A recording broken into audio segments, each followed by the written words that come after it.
12. The moral of the story is future world champions can be bad at new things, and current old men can be good at old things. The thing about Coach Marvin is that when he came to the sport of track, he could coach all of it. Because according to him, when he was young, he was an everything guy. At first, none of us believed him, but then he brought us a stack of newspaper clippings from his high school days to practice and shut us up. Turns out, he basically competed in almost every single event. They called me Marvin the Martian, he boasted. So at practice, after getting the okay from my dad, Coach Marvin, who I always wanted to call Coach Martian but was too scared to, assigned everyone their practice regimens: crab walks for quarter milers, ladders for the mid distance, 2 miles for the distance runners and for the sprinters, block drills to make sure we were as explosive as possible.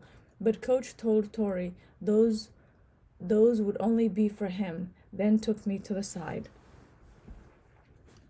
Now, you know I competed in long jump, right? He said.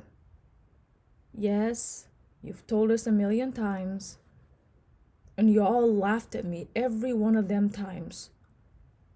I ain't laugh. Uh-huh. And now, here you are wanting to copy me. I ain't trying to copy you. I'm trying to copy Carl Lewis. Well, I did it before Carl Lewis. Matter of fact, your father did too. He did long jump? No, but in high school he ran a 9.93, but no one was there but me and our coach to see it. A what? That can't be true. Oh, it's true. The fastest person I've ever known. Could have been the greatest to do it if it wasn't for his back. Coach shook his head. So we were better than Carl. Just life got in the way. That's why Mr. Anderson wants to see y'all, because he remembers us. And he knows I can teach you how to do it better than us all, even Carl, he crooned, ending our Carl Lewis duet and leading me over to the pit. Here's the thing.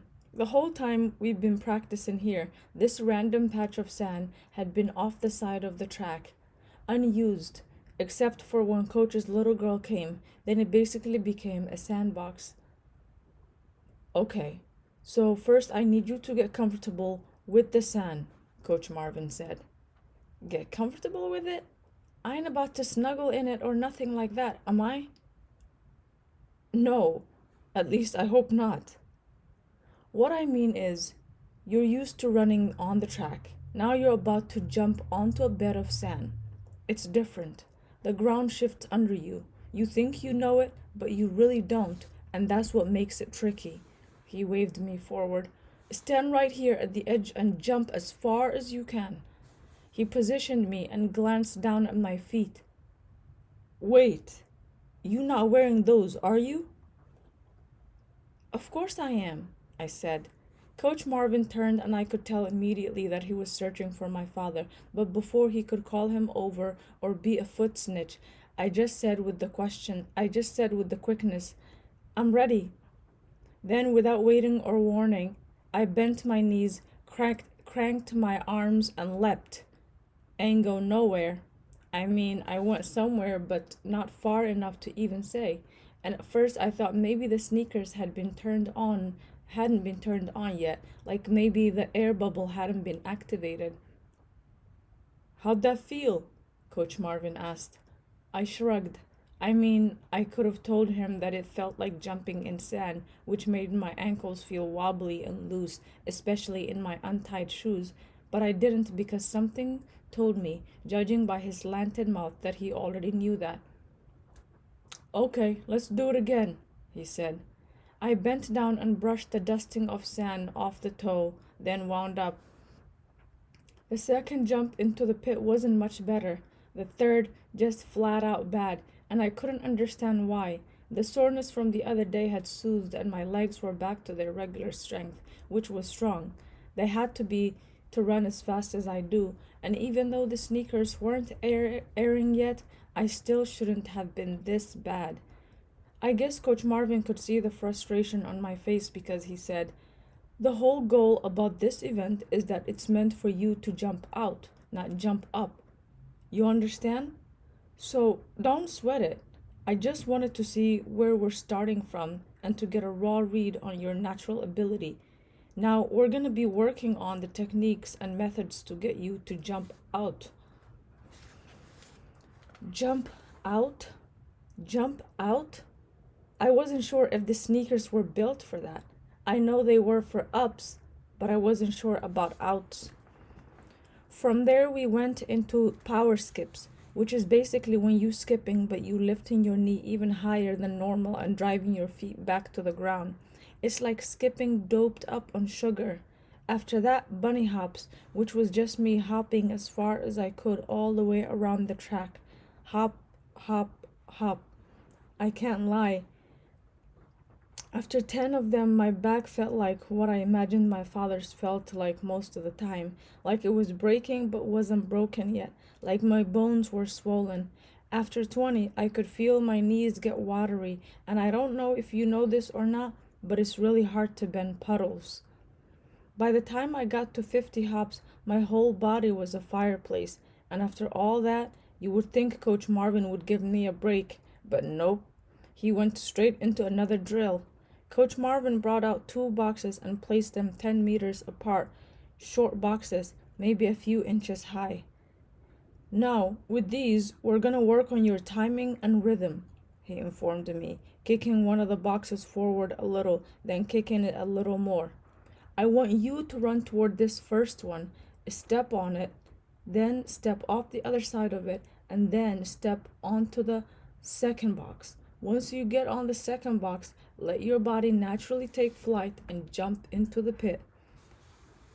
So I did it, like running up a step, then down a step, then back up a step, then air. And it was awkward and strange, and I still ain't go much further than I had my first jump. I think I just need to run faster, I told Coach Marvin, trying to find a good excuse for my trash performance. Calm down, he nipped. This is about technique.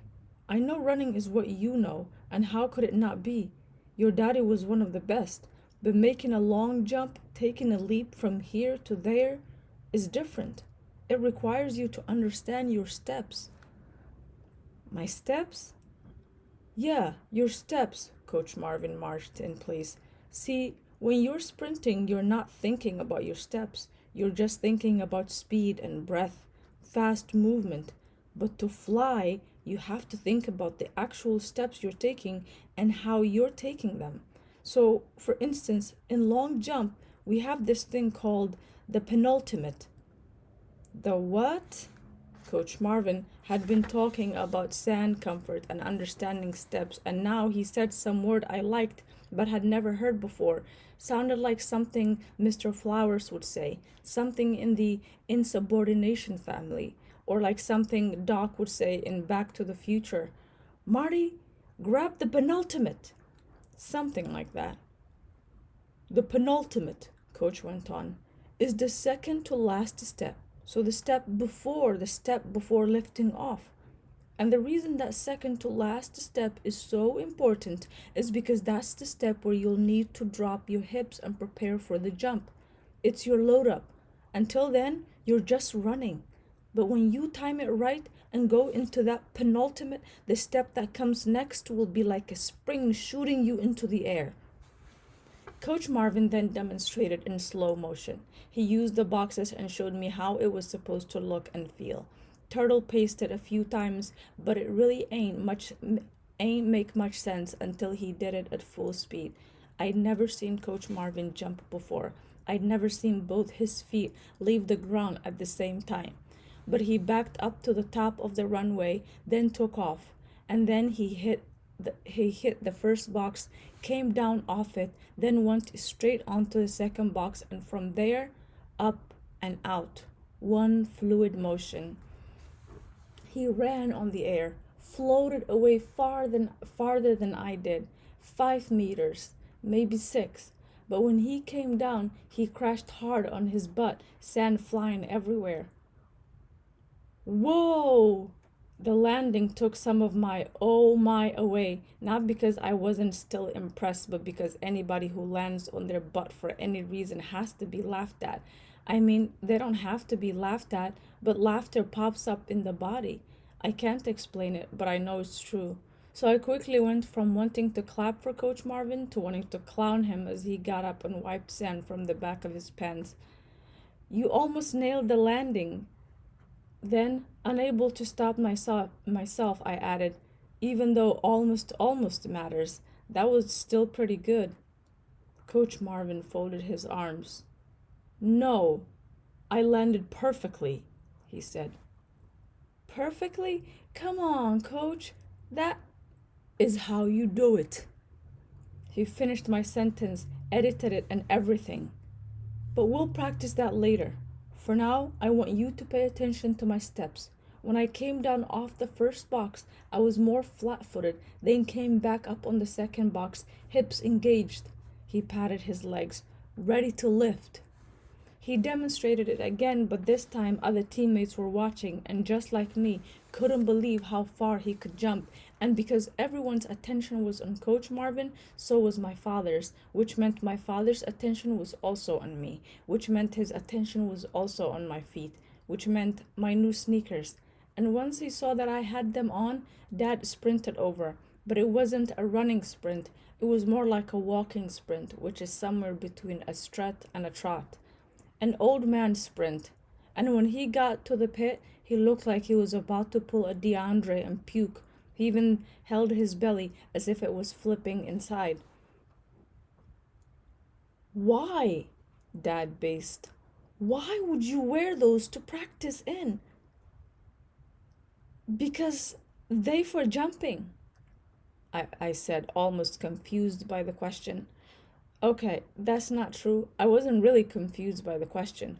I knew how my father felt about the sneakers and how my teacher felt about the sneakers and how Tori felt about the sneakers. And I felt them on how they felt, but I felt different. To me, they were more than just cool. They were also the possibility of magic. They were transportation to the sky. Leather and laced up time machines. My father chewed on his own jaw. A vein like a lightning bolt of anger struck and was stuck in his forehead. Hey, Big Otis, Coach Marvin called. When Dad didn't answer, he called again. Big Otis. What? Dad snapped. You didn't think I still had it, did you? Coach Marvin asked, breaking my father out of his shoe fury, but only to send him into a different room in his mind, a room of ridiculousness. What about you? He prodded. You think you can still get after it? What? I was just telling your son how much of a cheetah you were, but that was a long time ago. So, do you think you can still sprint? The vein in my dad's head smoothed over, his jaw relaxed. Like the cops chasing me? Dad rolled his neck, shaking the mad off. That's not what it looked like just a second ago. Looked like you had a hard time making it to the pit. Coach Marvin mimicked my father's strut trot, which immediately got me and the rest of the team locked in. If you don't believe me, I got no problem taking $50 off you right now. Come on, man. You can barely breathe out that nose. It ain't broken, Dad said, sniffling a bit. I think to test it. And it ain't got nothing to do with you unless you too scared to bet me. If you scared, say you scared. Now the rest of the team was amping it up. You scared, Coach Marvin? From DeAndre. Do I look scared, DeAndre? Coach Marvin replied. You look a little scared, Coach. From Paul. That's because he remembers what it was and knows what it is, Dad razzed. Is that right? Coach Marvin lifted his chin. That's right. Well, 100 meters. Let's get it, Coach Marvin started stretching like it was nothing, and the rest of us became chickens, clucking and clapping like flapping our wings. Coach Marvin tipped his chin at me. You know what? Since he your daddy, you call it. The two oldies walked to the end of the track. My dad began bending each leg behind him, then lifting it up to his chest, hugging his knee. All that stretching ain't gon' matter, oh. Just make sure you got my cash. Dad shot back. Who you fooling? You better have my money. They chirped the whole way up to the starting line, two old used-to-be's back and forthing like kids. We knew it was all jokes. They knew we knew it too. It was so cool to see them act bonkers, to forget some of those rhymes why they be making us recite. Take off their grown up for a while so we could see who they used to be before families and work trips and coaching. Everybody know you don't keep your bets, Coach Marvin had to add, ending the jab fest because Dad waved him off and just looked down the track. Call it, Odie. I held my hand up in the air, the shape of a gun.